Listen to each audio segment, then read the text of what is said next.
اعوذ باللہ من الشیطان الرجیم بسم اللہ الرحمن الرحیم الحمد للہ رب العالمین والصلاة والسلام علی اشرف الانبیاء والمرسلین وآلہ الطیبین الطاہرین اعوذ باللہ من الشیطان الرجیم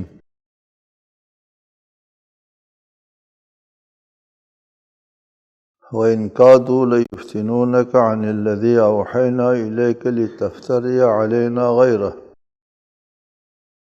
وَإِذًا لَاتَّخَذُوكَ خَلِيلًا وَلَوْلَا أَن ثَبَّتْنَاكَ لَقَدْ كِدتَّ تَرْكَنُ إِلَيْهِمْ شَيْئًا قَلِيلًا۔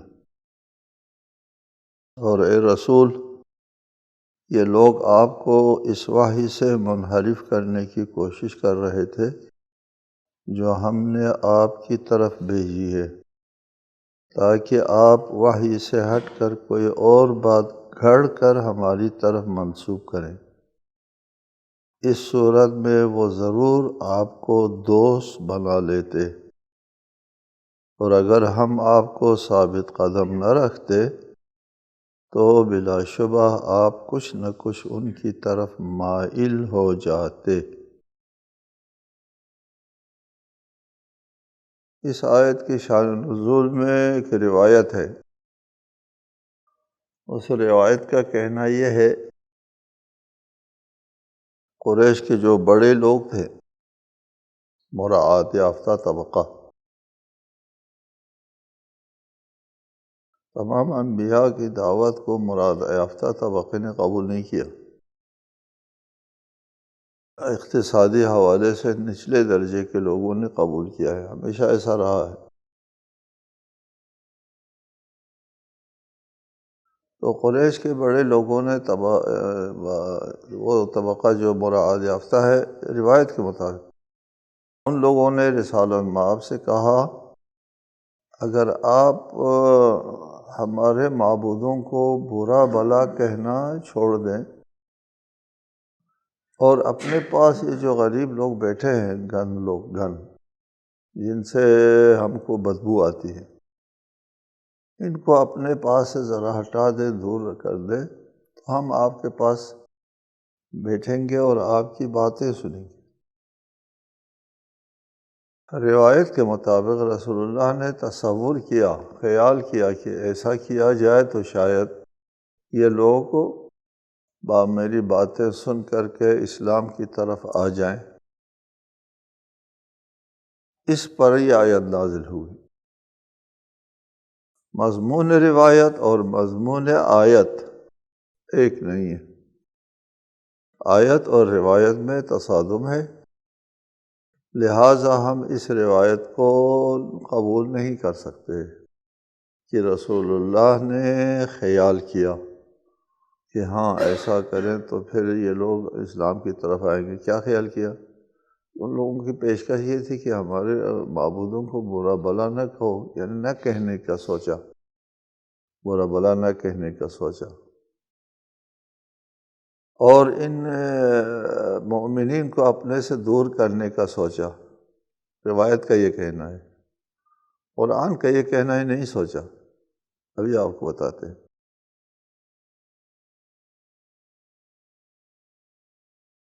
وَإِن كَادُوا لَيُفْتِنُونَكَ عَنِ الَّذِي أَوْحَيْنَا إِلَيْكَ، یہ لوگ آپ کو اس وحی سے منحرف، وحی میں تو یہ ہے نا کہ یہ من دون اللہ جو معبود ہے یہ ہیچ ہے، کچھ نہیں ہے، اس کو وہ برا بھلا سمجھتے تھے، منحرف کرنے کی کوشش کر رہے تھے۔ جو ہم نے آپ کی طرف وحی بھیجی ہے کہ وحی یہ ہے کہ اللہ کے علاوہ کوئی معبود نہیں ہے، باقی سب باطل ہے۔ وہ یہ کوشش کرتے تھے لِتَفْتَرِيَ عَلَيْنَا غَيْرَهُ، جو ہم نے نازل کیا ہے اس کے علاوہ کوئی بات اپنی طرف سے گڑھ کر پیش کی جائے۔ اللہ نے تو کہا صرف اللہ کی عبادت کرو، ان سے بیزاری کرو، اختیار کرو یہ معبودوں سے، بتوں سے۔ اور یہ لوگ آپ سے یہ درخواست کر رہے ہیں کہ کچھ بتوں کو برا بھلا کہنا چھوڑ دو، وحی کے خلاف کرو، اور ان مومنین کو اپنے سے دور کرو، یہ بھی وحی کے خلاف ہے۔ یہ اپنی طرف سے کوئی بات بنا کر کے لِتَفْتَرِيَ عَلَيْنَا غَيْرَهُ، افطرا ہم پر افطرا کرے، غیر ما اوحینا الیک، وَإِذًا لَاتَّخَذُوكَ خَلِيلًا، اس صورت میں وہ آپ کو دوست بنا لیتے، بڑے دوست ہوتے، ماحول بہتر ہوتا۔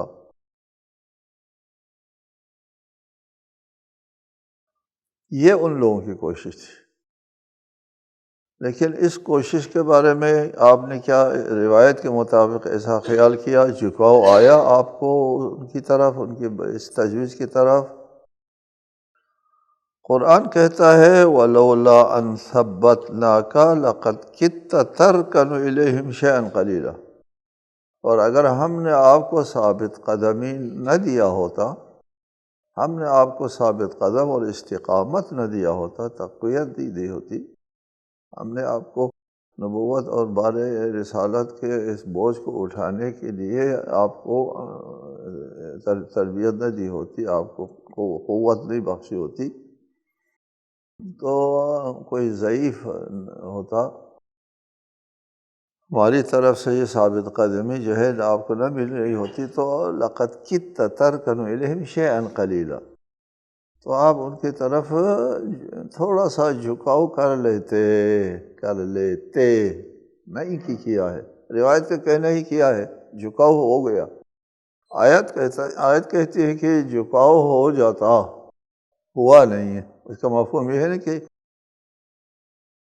وہ جھکاؤ ہو جاتا، جھکاؤ ہوا نہیں ہے۔ آیت کا مفہوم سیاق یہ ہے کہ رسالت مآب میں اس قسم کا کوئی جھکاؤ نہیں آیا، اور اس قسم کا کوئی جو ہے وہ ذہن میں فکر نہیں سوچی رسالت مآب نے کہ ان کی بات سنی جائے، اصلا نہیں سوچا۔ اور اللہ تعالیٰ نے فرمایا کہ وَلَوْلَا أَن ثَبَّتْنَاكَ، اگر ہم نے ثابت قدمی نہ دی ہوتی تو یہ ہو جاتا۔ وہ بھی ثابت قدمی نہ دینے کی صورت میں اللہ کی طرف سے اگر ثابت قدمی نہ مل گئی ہوتی تو شیئاً قلیلا جھکاؤ ہوتا، تھوڑا سا جھکاؤ ہو جاتا، تھوڑا سا، وہ بھی ٹھیک ہے۔ آپ اپنی ذاتی حیثیت میں ہوتے، رسول نہ ہوتے، نبی نہ ہوتے، یعنی اللہ تعالیٰ کی طرف سے آپ کو تقویت نہ ملی ہوتی، اب چونکہ اللہ تعالیٰ کی طرف سے آپ کو تقویت مل گئی ہے تو وہ شیئاً قلیلا بھی نہیں ہوا۔ اور یہ رسالت مآب کی عصمت کے اوپر اس آیت کی دلالت ہے کہ معصوم ہے، رسالت مآب سے اس قسم کا جھکاؤ سرزد نہیں ہوتا، اور رسالت مآب نے کبھی یہ جو مراعات یافتہ طبقہ ہے ان کو ترجیح کبھی نہیں دی، مراعات یافتہ طبقے کو ترجیح نہیں دی، کبھی ان سے مرعوب نہیں ہوئے کہ بڑے بڑے جو سرداران قریش ہے وہ تو میرے خلاف ہے، اور یہ کمزور قسم کے لوگ میرے ساتھ ہیں، ان کمزور لوگوں سے کیا بات بنے گی، کیوں نہیں ہوئے؟ بات یہ ہے کہ اگر یہ جو سرداران قریش ہے یہ اسلام کی طرف آتے اپنے طاغوتی مزاج کے ساتھ آتے اسلام میں، اور اسلام میں داخل ہونے کے بعد اپنے وہ جو مزاج ہے طاغوتی مزاج، یعنی مراعات یافتہ مزاج کے ساتھ آتے، اور اسلام میں بھی وہ اپنا مراعات جو ہے وہ لینے کی کوشش کرتے اور طبقہ بندی کرتے اسلام میں۔ یہ مراعات یافتہ طبقے کا اسلام میں آنا جو ہے اصلا مصلحت میں نہیں ہے، یہ لوگ آ جاتے تو پھر یہی مراعات وہ اسلام کے اندر بھی مانگتے ہیں، اور پھر اس کے لیے لڑتے ہیں، بڑھتے ہیں، جھگڑتے ہیں۔ اس لیے اس مراعات یافتہ لوگوں کا اسلام کی طرف نہ آنا جو ہے اسی میں مصلحت تھی، اور رسول اللہ کے لیے اس چیز کا بہتر علم تھا، جھکاؤ نہیں ہو سکتا کہ یہ لوگ جو ہے وہ اسلام کی طرف آ جائے، یا مراعات یافتہ طبقہ۔ اِذًا لَأَذَقْنَاكَ ضِعْفَ الْحَيَاةِ وَضِعْفَ الْمَمَاتِ ثُمَّ لَا تَجِدُ لَكَ عَلَيْنَا نَصِيرًا، اگر یہ تھوڑا سا شیئاً قلیلاً جھکاؤ آ جاتا آپ کے اندر تو اس صورت میں ہم آپ کو زندگی میں بھی دوہرا عذاب اور آخرت میں بھی دوہرا عذاب چکھا دیتے، پھر آپ ہمارے مقابلے میں کوئی مددگار بھی نہ پاتے۔ دیکھو کسی شخص نے دعویٰ کیا کہ میں نبی ہوں، اللہ کی طرف سے بھیجا ہوں، مجھ پر وحی نازل ہوتی، کہ وہ نبی نہیں ہے، وہ دعویٰ کرتا ہے، اس آدمی کو اللہ تعالیٰ فوراً تباہ نہیں کرتا۔ اور وہ دعویٰ کرتا ہے، اس کی یہ جو رسالت و نبوت جو اپنے دعویٰ کے مطابق وہ ثابت بھی نہیں ہوتا، وہ ناکام ہوتا ہے، لیکن اس کے دعویٰ کی وجہ سے اللہ کی طرف یہ جو افتراء کیا ہے اس شخص نے کہ اللہ نے میرے پر وحی نازل کی ہے، رسول نبی بنایا ہے، یہ افتراء، اس کی وجہ سے اس کے اوپر فوری سزا نہیں ہوتی، کیونکہ اللہ نے اس کو نبی نہیں بنایا۔ اور اگر کسی کو اللہ نبی بنائے اور پھر اس سے اس قسم کی چوک ہو جاتی تو مہلت نہیں ملتی، اسی زندگی میں دوگنا عذاب۔ جی ایک اور آیت ہے، اس کا بھی یہی مفہوم ہے کہ اگر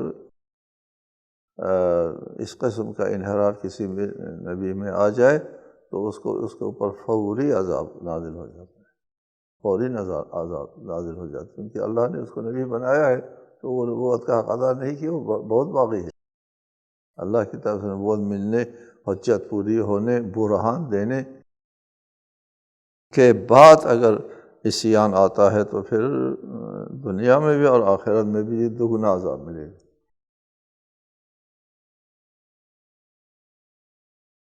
وَإِنْ كَادُوا لَيَسْتَفِزُّونَكَ مِنَ الْأَرْضِ لِيُخْرِجُوكَ مِنْهَا وَإِذًا لَا يَلْبَثُونَ خِلَافَكَ إِلَّا قَلِيلًا، اور قریب تھا کہ یہ لوگ آپ کے قدم اس سرزمین سے اکھاڑ دیں، اس سرزمین سے یعنی مکہ سے، اور قریب تھا یہ لوگ آپ کے قدم اس سرزمین سے اکھاڑ دیں تاکہ آپ کو یہاں سے نکال دیں، اور اگر یہ ایسا کریں گے تو آپ کے بعد یہ زیادہ دیر یہاں نہیں ٹھہر سکیں گے۔ اس آیت میں اشارہ بھی مل جاتا ہے رسالت میں آپ کو کہ آپ کو ہجرت کرنا پڑے گا، آپ کو یہاں سے نکلنا پڑے گا، عنقریب یہ کام یہ لوگ کرنے والے ہیں۔ اگر یہ لوگ ایسا کام کرتے ہیں تو پھر انجام کیا ہوگا؟ انجام یہ ہوگا کہ یہ خود اس شہر میں آباد نہیں رہ سکیں گے، آپ کے یہاں نہ ہونے کے بعد یہ لوگ چین سے نہیں بیٹھیں گے۔ چنانچہ ایسا ہی ہوا، تقریباً یہ اس سورہ کے زمانے نزول کا دقیقاً تو علم نہیں ہے، تقریباً 2 سال کے بعد رسالت میں آپ کو یہاں سے نکال دیا گیا، اس سورہ کے نزول کے بعد، اور پھر اس کے بعد جو ہے وہ چند سال ہی گزرے تھے رسالت میں آپ فاتحانہ اسی مکہ میں داخل ہوتے ہیں، اور اس وقت جب داخل ہوتے ہیں تو یہ جو بڑے بڑے قریش کے جو بڑے بڑے لوگ تھے ان میں سے کوئی زندہ نہیں تھا سوائے ایک آدمی کے۔ وہ اس زمانے میں، جس زمانے میں یہ آیت نازل ہوئی ہے، وہ بہت بڑے لوگوں میں سے نہیں تھا، وہ ایک آدمی ابو سفیان، وہ بہت بڑا آدمی قریش کے رؤساء میں سے نہیں تھا ابو سفیان۔ بعد میں چونکہ جنگ بدر میں قریش کے بڑے بڑے لوگ جب مارے گئے تو اس کو تھوڑی سی ریاست مل گئی ابو سفیان کو، جی، وإلا یہ بڑے لوگوں میں ان کا شمار نہیں ہوتا تھا۔ جتنے بھی بڑے لوگ تھے جن لوگوں نے یہ تجویز دی تھی رسالت میں آپ کو کہ آپ ان کو ہٹا دیں اور ہمارے معبودوں کو برا برا نہ کہیں، وہ لوگ جو ہے وہ، اور جن لوگوں نے رسالت میں آپ کو نکالا اس میں شریک تھے جو لوگ، وہ سب جو ہے وہ اس مکے میں موجود نہ رہے۔ اس آیت کی پیشن گوئی جو ہے وہ ثابت ہو گئی۔ سنت من قد ارسلنا قبلک من رسلنا ولا تجد لسنتنا تحویلا۔ یہ ہمارا دستور ہے جو ان تمام رسولوں کے ساتھ رہا ہے جنہیں ہم نے آپ سے پہلے بھیجا تھا، اور آپ ہمارے دستور میں کوئی تبدیلی نہیں پائیں گے۔ یہ ایک سنت ہے، دستور ہے جو تمام رسولوں کے ساتھ یہ سنت جو ہے وہ نافذ رہی ہے، یہ دستور نافذ رہا ہے، یہ قانون نافذ رہا ہے ہمیشہ ہمیشہ تمام انبیاء کے ساتھ۔ وہ کیا ہوتا رہا؟ تمام انبیاء کے ساتھ ہم رسول مبعوث کرتے کسی علاقے میں اور وہ لوگ تکذیب کرتے تھے، اور پھر ہمارے رسولوں کو اذیت دیتے تھے، اور اذیت دینے کے بعد آخر میں ہمیشہ ہمارے رسولوں کی کامیابی رہی ہے، فتح ہمارے رسولوں کی رہی ہے، اور ان کے سارے دشمن نابود ہوئے ہیں۔ یہ سنت الہی ہے۔ وہ اللہ کی نصرت بہت جلدی نہیں آتی، امتحان لے کر کے امتحان کے آخر تک اللہ تعالیٰ لے جاتا ہے، آخر تک۔ ان کی ہم نے اور تفسیر کی ہے روایات کی روشنی میں کہ اب مومنین مایوس، پیغمبران نہیں، مومنین مایوس ہونے لگے تھے، اور لوگوں نے ان کو جو جھوٹا کہنا شروع کر دیا تھا کہ وہ جو عذاب کہاں آئے گا، کب آئے گا، وہ تو آیا نہیں، آنے والا ہی نہیں لگتا۔ یعنی آزمائش کو جب کڑی سی کڑی آزمائش دینے کے بعد جب آزمائش انتہا کو پہنچتی ہے تو اس وقت عطاہم نصر اللہ۔ یہ ہے اللہ تعالیٰ کی سنت جاریہ تمام انبیاء میں۔ سالناب سے بھی یہی اللہ تعالیٰ فرما رہا ہے کہ آپ کو بھی انہی مراحل سے گزرنا ہوگا۔ اللہ تعالیٰ کی اس سنت میں کوئی تبدیلی نہیں آئے گی۔ کسی رسول کے لیے ایسا نہیں ہوا کہ انہوں نے دعوی نبوت کی اور فوری جو ہے وہ ان کو پذیرائی مل گئی، کوئی آزمائش سے دوچار ہونا نہیں پڑا، تکذیب کا مقابلہ کرنا نہیں پڑا، اور جیسے ایک معجزہ دکھایا تو سب جناب علی آگے اس رسول کی طرف، ایسا کبھی نہیں ہوا، کسی رسول کے ساتھ نہیں ہوا۔ اس اللہ تعالیٰ کے طریقے میں طریقہ آزمائش ہے، اس کے بغیر کسی رسول کو کامیابی نہیں ملی ہے، اس میں کوئی تبدیلی نہیں آئے گی۔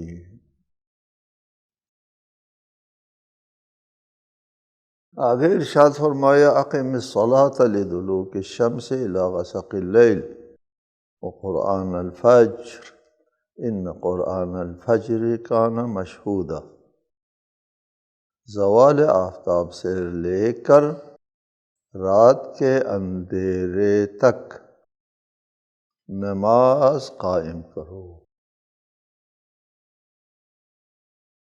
اور فجر کی نماز بھی، کیونکہ فجر کی نماز حضور کا وقت ہے، یعنی ملائکہ کے حضور کا وقت ہے۔ اس آیہ مجیدہ میں نمازوں، 5 نمازوں کی طرف اشارہ ہے، صراحت نہیں ہے۔ قرآن مجید میں اوقات نماز جو ہے صراحتاً 5 اوقات نہیں بتایا۔ اس سب سے زیادہ قریب ترین جو آیت ہے قرآن مجید میں اوقات نماز کے بارے میں وہ یہی آیت ہے۔ اس آیت میں فرمایا زوال سے لے کر عشاء تک۔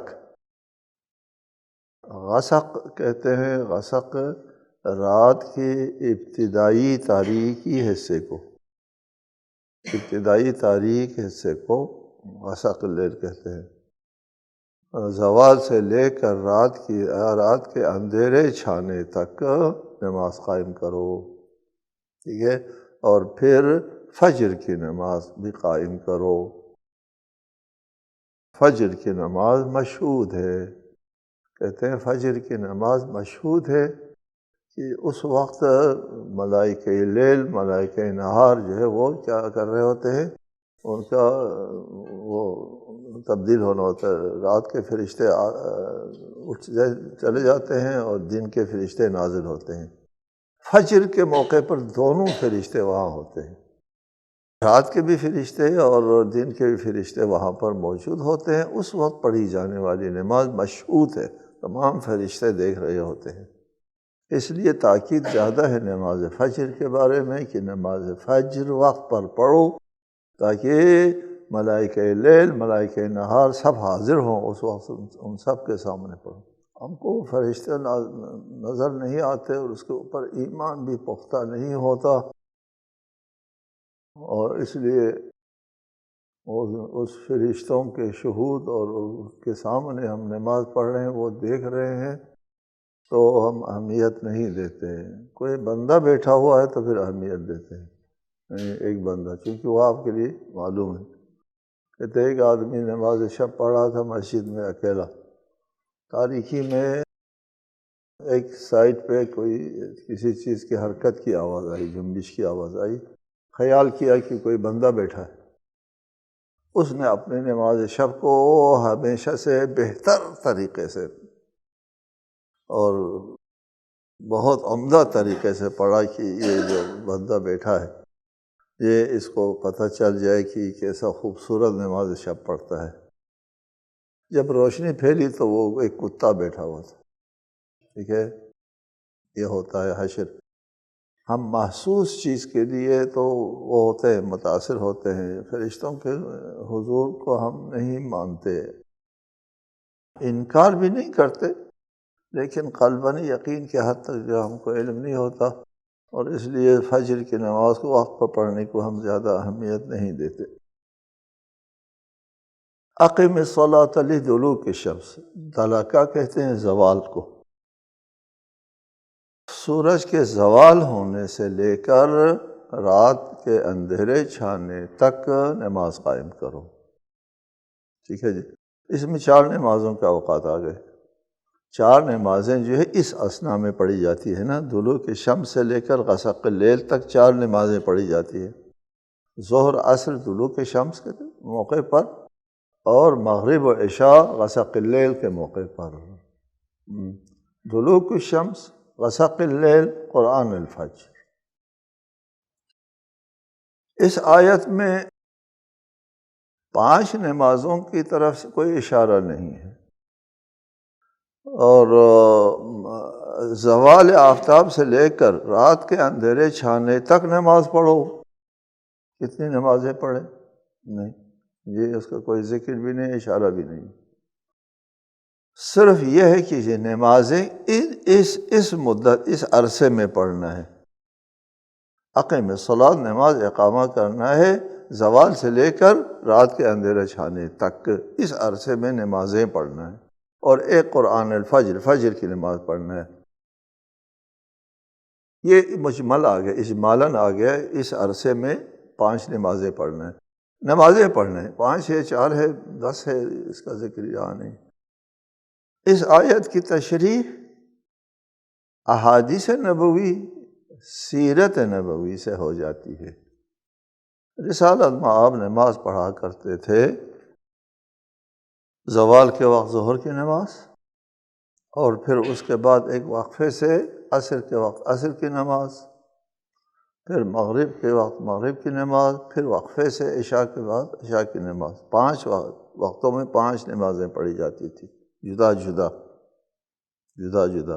لیکن اگر کوئی سفر ہوتا یا مطر ہوتا، فی السفر والمطر، بارشیں ہوتی، یا کیونکہ بارشوں کی وجہ سے اس زمانے میں چھت بھی نہیں تھی، نیچے پانی ٹپکتا تھا اور کیچڑ ہو جاتا تھا، اس میں مشکل ہوتا تھا لوگوں کے لیے دوبارہ آنا سوارہ آنا، تو جمعاً پڑھتے تھے۔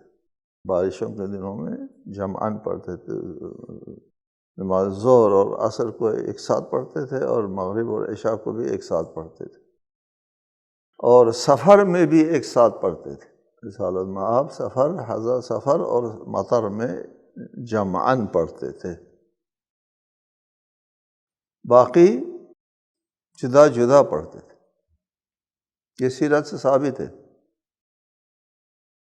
بعد میں رسالت مآب نے نہ سفر نہ مطر جمعاً پڑھا کر کے بھی دکھا دیا کہ جمعاً نماز پڑھائی ہے ظہر اور عصر اور مغرب اور عشاء جو ہے وہ ایک ساتھ نماز پڑھا دی، اور امت کی تخفیف کے لیے۔ یہ بھی سنت رسول سے ثابت ہے، سیرت رسول، سنت رسول، صحاح میں یہ روایت موجود ہے۔ لہٰذا یہ جو جمعاً پڑھنا، یہ صرف ہمارا خاصہ نہیں، ہمارے فقہ میں صرف جمعاً پڑھنا ضروری نہیں ہے، جمعاً ہی نماز ہوتی ہے، اور جدا جدا نماز پڑھو، ظہر اور عصر کو، مغرب اور عشاء کو، اور یہ غلط ہے ایسا نہیں، ہمارے فقہ جعفری میں غلط نہیں ہے، صحیح ہے، آپ جدا پڑھ سکتے ہیں، جمعاً پڑھنا ضروری نہیں ہے، لیکن ہم جدا نہیں پڑھتے، جمعاً پڑھتے، اس پر ہم پابندی سے پڑھتے جمعاً۔ تو یہ خیال ہوتا ہے کہ یہ لوگ جدا جدا پڑھنے کے قائل نہیں، قائل ہیں لیکن عملاً ایسا نہیں کرتے، ہر جائز کام نہیں کرتے۔ ہمارے دیگر برادران اہل سنت جمعاً نہیں پڑھتے، ہمیشہ جدا جدا پڑھتے ہیں۔ اس سے یہ ملتا ہے کہ ان کے مذہب میں، ان کے مسلک میں، ان کے احادیث میں یہی ہے کہ ہمیشہ جدا پڑھنا ہے، ایسا بھی نہیں ہے۔ یہ انہوں نے اس کو اپنی عادت بنائی ہے، رواج ہو گیا ہے، جمعاً پڑھنے کی عادت نہیں ہے، لہٰذا جمعاً نہیں پڑھتے۔ جیسا شیعوں نے جمعاً پڑھنے جو عادت بنائی ہے، جدا جدا نہیں پڑھتے۔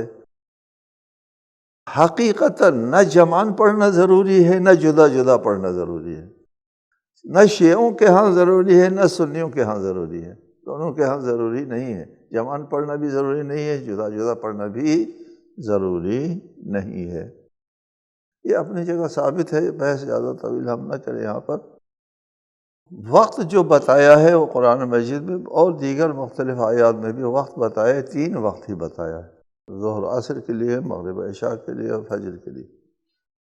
وَمِنَ اللَّيْلِ فَتَهَجَّدْ بِهِ نَافِلَةً لَكَ عَسَىٰ أَن يَبْعَثَكَ رَبُّكَ مَقَامًا مَحْمُودًا۔ اور رات کا کچھ حصہ قرآن کے ساتھ بیداری میں گزارو، وہ ایک زائد عمل صرف آپ کے لیے ہے، امید ہے کہ آپ کا رب آپ کو مقام محمود پر فائز کرے گا۔ یہ نماز شب کے بارے میں ہے، اس کی تشریح انشاءاللہ آئندہ درس میں۔ والسلام علیکم ورحمۃ اللہ وبرکاتہ۔